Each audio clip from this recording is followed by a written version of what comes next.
शेतकरी बंधू आणि शेळी पालकांनो, तुमच्या गाई गुरांसाठी आणि शेळी मेंढ्यांसाठी उत्तम प्रकारचा चारा मिळणं हे त्यांच्या उत्पादनासाठी आणि आरोग्यासाठी खूप महत्त्वाचं असतं। त्यामुळेच चव्हाण गोट फार्म घेऊन आलेत उत्कृष्ट दर्जाचा सुका चारा आणि तूर भुसा, तेही स्वच्छ पॅकिंगसह।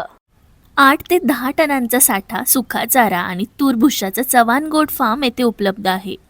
दर्जेदार चारा स्वच्छ आणि विशिष्ट पद्धतीने साठवलेला आहे आणि शिवाय पॅकिंगसह उपलब्ध आहे आणि सध्या ह्याची किंमत ही परवडणाऱ्या दरात आहे, पण नंतर ऑफ सीझनमध्ये याची प्राईस डबल होते। आणि महत्त्वाचं म्हणजे हा प्रथिनांनी भरलेला आहार आहे, जो की आपल्या शेळ्या मेंढ्यांसाठी आणि गाई गुरांच्या उत्पादन क्षमता वाढवण्यासाठी आणि त्यांच्या आरोग्यासाठी एकदम सुटेबल आहे। योग्य प्राइस मध्ये उत्कृष्ट दर्जाचा सुका चारा आणि तूर भुसा मिळवण्यासाठी लवकरात लवकर स्क्रीनवर दिलेल्या नंबरवर संपर्क साधावा आणि आजच बुकिंग करावं। धन्यवाद।